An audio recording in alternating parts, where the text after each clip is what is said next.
Good morning, everybody. And look at this. Did everything work correctly the first time? Right on time? That's some kind of weird record. This doesn't bode well for anything else. But hey, good morning, good afternoon, good evening. Welcome, everybody, to this year's 5 Hours of Power. This is the ninth time that we've run this contest, and it's pretty crazy. We're happy to see it. So, welcome, everybody. We're very happy to run this contest again. Thank you, everybody, for participating. For those on the West Coast, thank you for waking up super early. We are enjoying last year's winner, which was quite the amazing RMC version of Son of Beast. And an all-around excellent coaster that deserves all the praise. Last year we were very fortunate to have the team from RMC join us to help judge the contest. This year it's back to us regular folks that are going to be judging. That was certainly a special treat. We have a completely new challenge for you this year. This is very different from last year and different from a lot of the other years, except for maybe the very first year. It's probably the one that's closest to the closest comparison. Should be a lot of fun, plenty of challenge. As always, before I reveal everything, the key to success in a 5 hours of power is really time management. There's not a lot of time to play around and to build a lot of different things. You need to move fast. You need to build your track quickly. You can't worry about making everything absolutely 100% perfect. Within a couple hours, you need to get your track done. Then you need to get your supports underway, and with a couple hours left. And then you also need to make sure that you test the ride. You'd be surprised how many people forget to test their rides. And we've had a lot that won't make it around the layout a second time because they just stay on a transfer track that has no friction tires or something like that. So make sure you do test your ride. Give some time for testing and adjusting at the end. With that all said, let's go ahead and take a look at this year's challenge.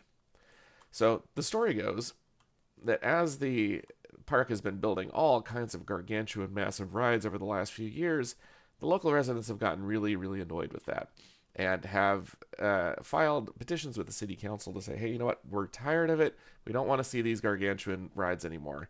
And a new ordinance has been put in place very similar to Alton Towers. The park manager was like, well, that's okay. So we got to stay below the tree line? Fine. We're just going to build ourselves some canyons and build our new coaster here. Welcome to the build area for 5 Hours of Power 9.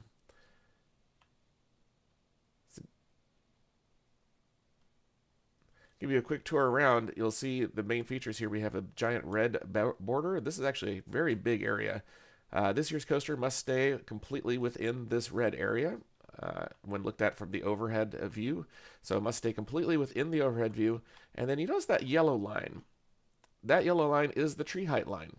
I'll show you a little bit more about how that works, but the idea is that those are all the trees that the park has planted to make sure that the coaster would remain hidden from all those pesky, annoying neighbors that are complaining about the sound and the sights of a giant coaster. So that's going to be the challenge this year, is that you got to somehow get a coaster in here.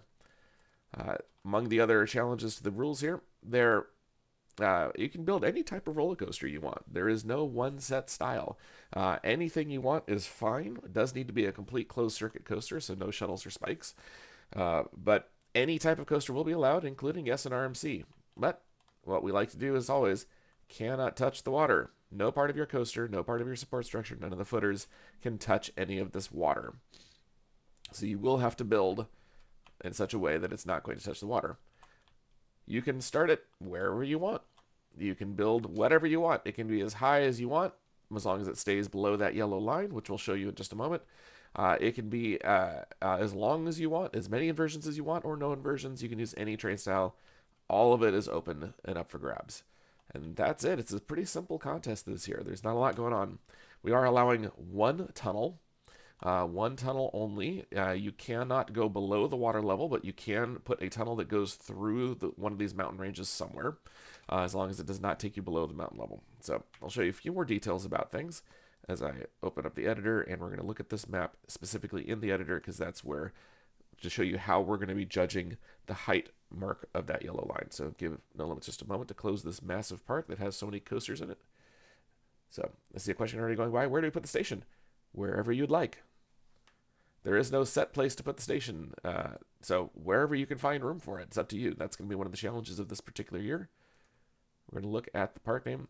One thing to take a look at, the park file that is downloaded has, yeah, please remember to rename it with your name and the coaster name. That helps me out a lot when I have to sort everything when we're done.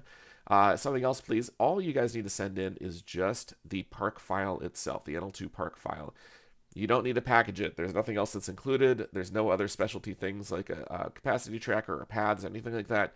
Just the plain park file is all I need, so I don't have to spend time extracting every single park to then get it set up, because I have all the other files. So here you can see, here's just the clean, easy to build in format with everything ready to go. No other distracting items and elements. And the way that we're going to be judging things, first of all, to judge the red border, we're going to look at it from above. No part of your coaster, when frozen, can stick out beyond the red border. And that includes footers, trains, track, anything about it. If it touches the red border and overlaps it in any way, then that is going to count against you. Do not do that. That would count as a disqualification. We want you to stay inside. Don't push it. Most of the red border, as you can see, it's at the top of hillsides, so it's not going to be, you shouldn't push it that close anyways. The yellow border, this is going to be a unique one. What we're going to do to judge whether or not you went higher than the tree line is to look at the left view in the editor like this. So we will look at your coaster in the editor with the leftmost view, and we're going to see if your coaster stays below this yellow line, which is representing the tree line. So that way you don't have to try and evaluate where the trees are. This is going to be how you do it. So look in the left view inside the editor and make sure that no part of your coaster or track or trains, anything when it's in its frozen state, goes above this line. That includes the station.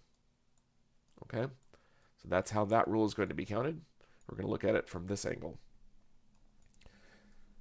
So that is the challenge. If you have any, the rules are all in the upload form, by the way. They're all right here. You go to park settings. Entry form is right there at the top. And everything will be ready to go there. All the rules are here.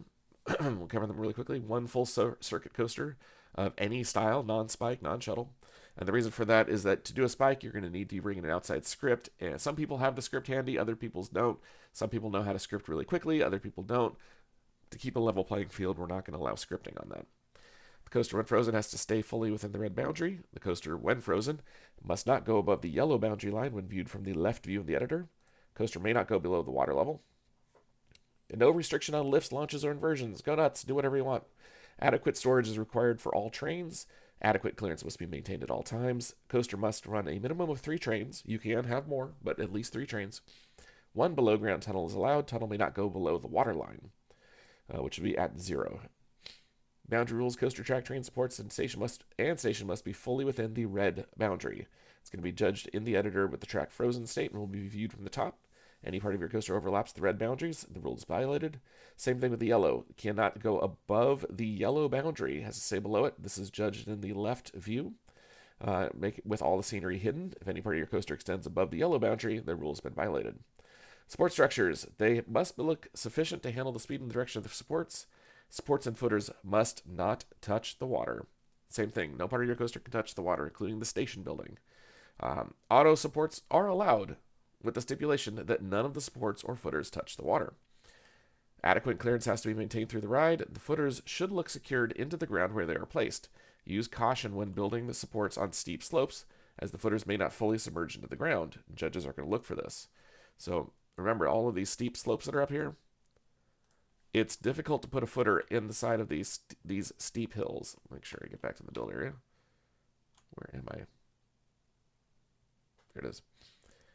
It's difficult to build in the side of these steep hills and sometimes everybody's seen it where the footer just kind of sits there and the bottom is exposed. So take that into account as you're designing your footers around these areas. Can the trains touch the yellow line? It'd be difficult to judge. Don't push it. Try and keep the trains below the yellow line too, because we're trying to keep everything below that yellow line. The whole idea is that we're not allowing anybody to peek up above the tree line. Does an inaccessible station affect the score? That's okay. Yes, you can have a station that's completely inaccessible. That's fine. You can put it wherever you want. We'll figure out later how we're going to go build a path to get to your station. But, don't worry about that. Just build the station wherever it's going to be. Okay, and looking at some of the other questions that we have.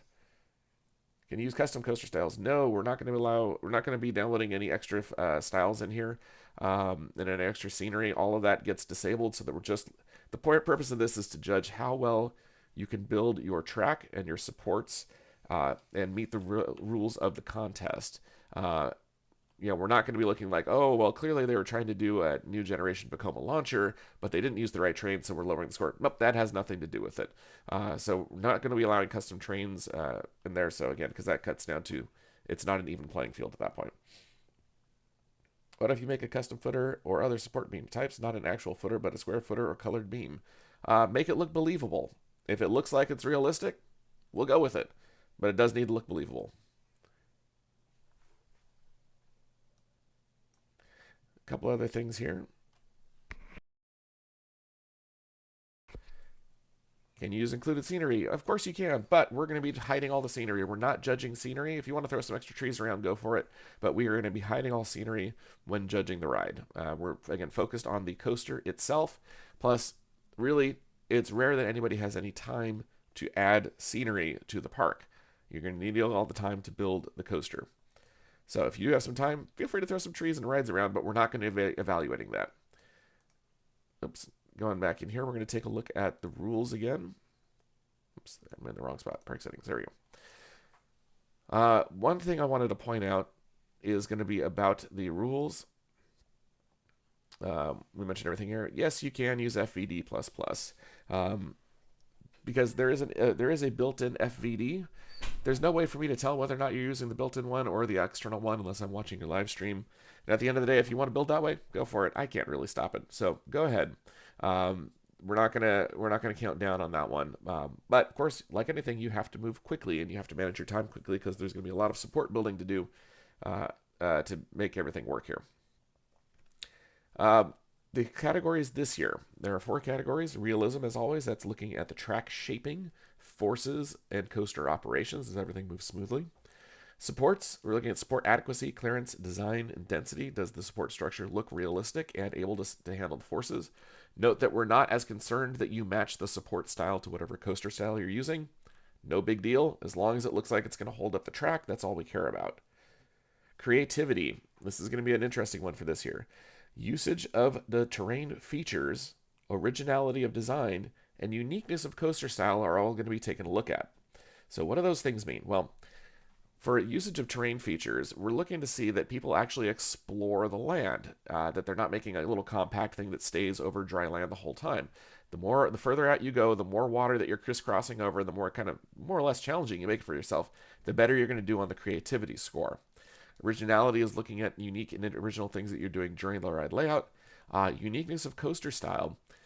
We often see a whole lot of Intamin launchers, a whole lot of Mac launchers, and things like that. So if we see a whole bunch of people choosing the same coaster style, then that's a little less creative. People that are using a rarer coaster style or a little bit of a harder to use one will get more creativity points. Finally, we have fun, which looks at the pacing of the ride, creativity, variety, and overall flow of the ride. Basically, how enjoyable was this ride? How much did it make sense? Did it seem like it would be a good ride? Did it lag? Did it kind of get really slow at the end and crawl into the brakes?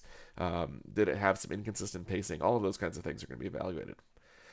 If we have anything that hits a disqualification, we won't give it a full score, but we will give it a full set of comments so that you can understand what we liked about it and where are some areas to improve. Disqualification criteria: any part of the track, trains, or structure in frozen state go beyond the red boundary or above the yellow boundary. Track or any part of the coaster collides with ground or water. Collision with any part of the coaster supports track, trains, footers, station building with stairs, transfer track frame. If the train twists or collapses into itself or touches the track during too tight of a twist, any part of the coaster touches water, coaster train's not able to return fully to the station, or if we are unable to download or open your submitted file. We occasionally have some where the download link does not work. Make sure that it does work after you submit it. Double check if you need to resubmit, you can. That's perfectly okay. We'll just take the latest submission that you put in there. Okay, so those are the rules.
Check 1, 2. There we go. Wow, this is annoying. Not only did it not capture the audio for quite the last 10-15 minutes, but here we go. I get to re-explain everything a third time. Audio issues are so much fun. So what happened to everybody, the headset decided it went to sleep for some reason, and I've got a cordless headset now. It decided to go to sleep. I woke it back up, but then Discord, not Discord, but OBS forgot where the audio was coming from. Yay! Okay. So I had to then turn the headset off and on to finally get Discord or OBS to recognize it again. So sorry for all the delays. So the dummy track question. I was asking why, and you answered why. If you have time to do it, okay, that's not going to affect our judging. We're not looking to see whether or not you matched a particular coaster style. That's okay. That's not as important. The focus is always on how well you built your track design, how well you built your supports, and whether or not you were able to meet all of the requirements. At getting a third tube that doesn't exist on your core style because you're trying to match a particular specific design, that's less important to us. But if you have time to do it, we won't say no, but it's not gonna go like, oh, he added this third style that got in the coaster. Yay, good for you. You know, that's not gonna be something that gets you more points. We'll put it that way. Now we'll go over this one section of the rules here a third time because the other two times I was talking to myself. When it comes to the judging criteria, I want to make sure that we point this out. Realism forces track shaping coaster operations. That's what goes into that one. So how smoothly shaped your track is, how well the forces are controlled, how well the coaster operates and moves those trains smoothly around the track without any problems, surviving e-stop and being able to reset after that. All that is important for realism. Supports support adequacy, clearance, design, and density, especially tricky when you're building in the canyons. Next, creativity. This has got some new areas in here that you guys should pay attention to. One, usage of the terrain features. So how well did you make use of all of this terrain? If you just decided it's too hard to build in a canyon, so I'm going to find a nice patch of grass and stay on top of it and not go in the water, you'll get a little less points on the creativity side. The more you explore the build area with your coaster, the more creativity points you're going to get. Originality of design, so that's doing something cool, unique, and interesting with your coaster that other people haven't done before.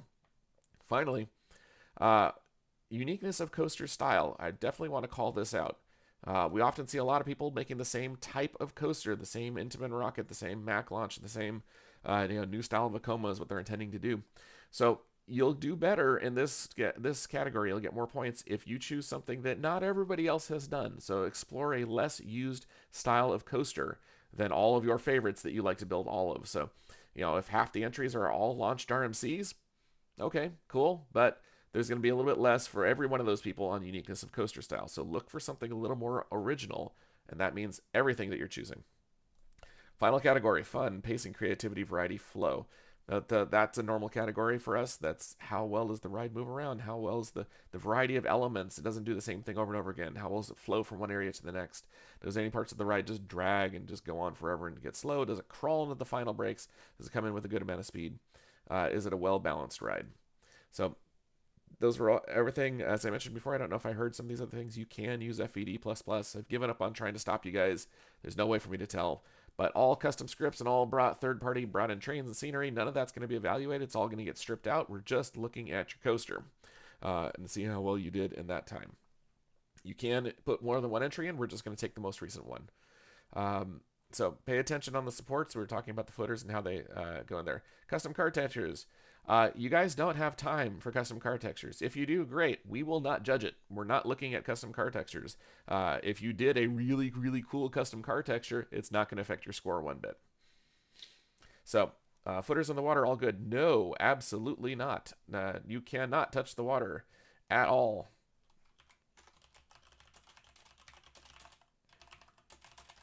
So that's one of the challenges, as always. Nothing can touch the water. No support footers, no station buildings, no track, no train, no support tubes.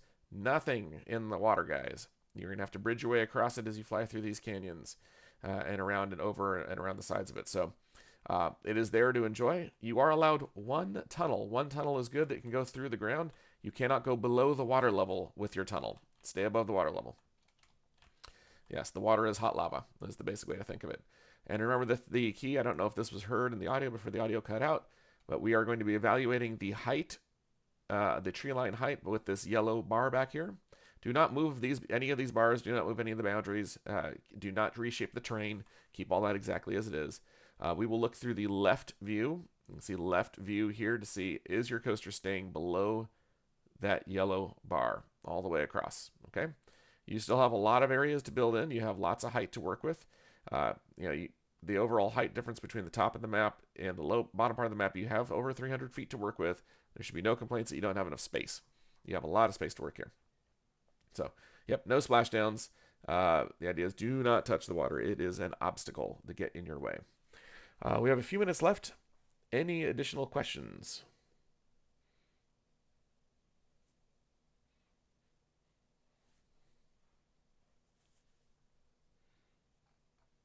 And I did warn everybody that these live broadcasts are always, always plagued by technical issues. This one just snuck up in a different way.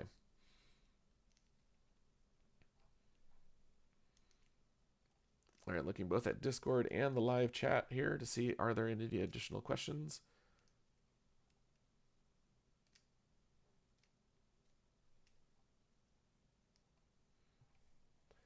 So you can make a giga? Sure can. But remember, your giga's got to stay somehow below that yellow line.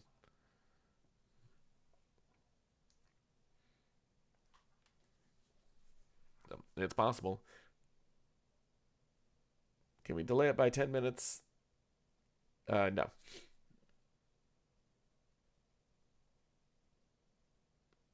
Okay. All right. Well, we are almost done. If there are any additional questions, feel free to reach out. You can always email us. The email is in the park properties. Go with whatever you'd like to do for any questions that you have. I will be paying attention on the NLC Discord to answer any additional questions that come in. But in the meantime, that is the contest. Good luck to everybody. It's going to be an interesting one for sure. Hopefully, I am very curious to see what everybody comes up with. One question that went by is, where can we put the station? The answer is wherever you want.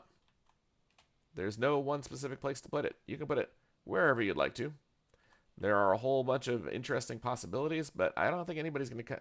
We're going to have stations all over the place in this map, and that's going to be fun. So the wide variety of everything that people are going to do in here is going to be really, really interesting, and I'm very much looking forward to seeing what people can come up with. Was asked whether or not a completely inaccessible station is okay. Yes, that's okay. This will be kind of the park entry path over here. We'll figure out how to connect it later. But for now, don't worry about that. Just worry about making something that works. Remember, adequate storage for all of your trains is necessary, so you have to have transfer and storage built in there somewhere, somehow.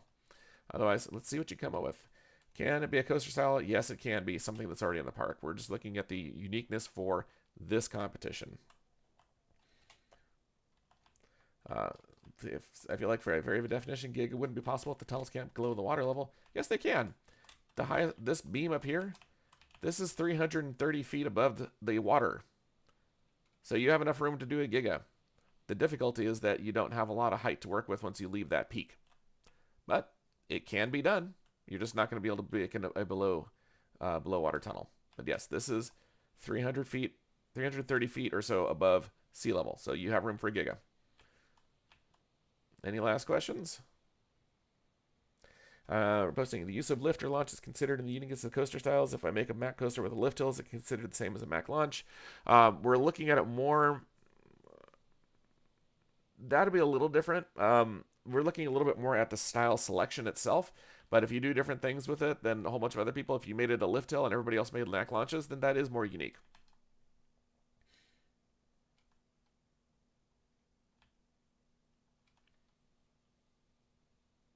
All right. Any other questions?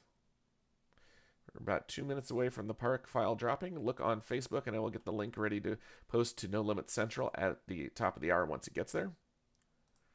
I'm getting everything set now so that you guys will be ready to download it as we go.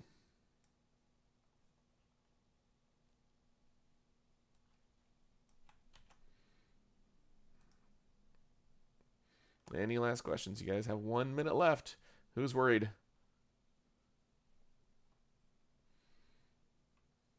Everybody worried about it? Hopefully. It should be fun.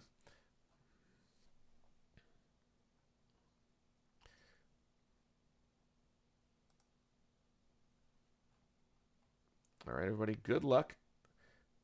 have fun with it. Remember, allow enough time for everything that needs to be done. There is a lot of work that needs to be done. So you need to allow time to build your coaster, time to build all those supports, time to test it and make sure that it's running. Everybody, best of luck. We're all counting on you.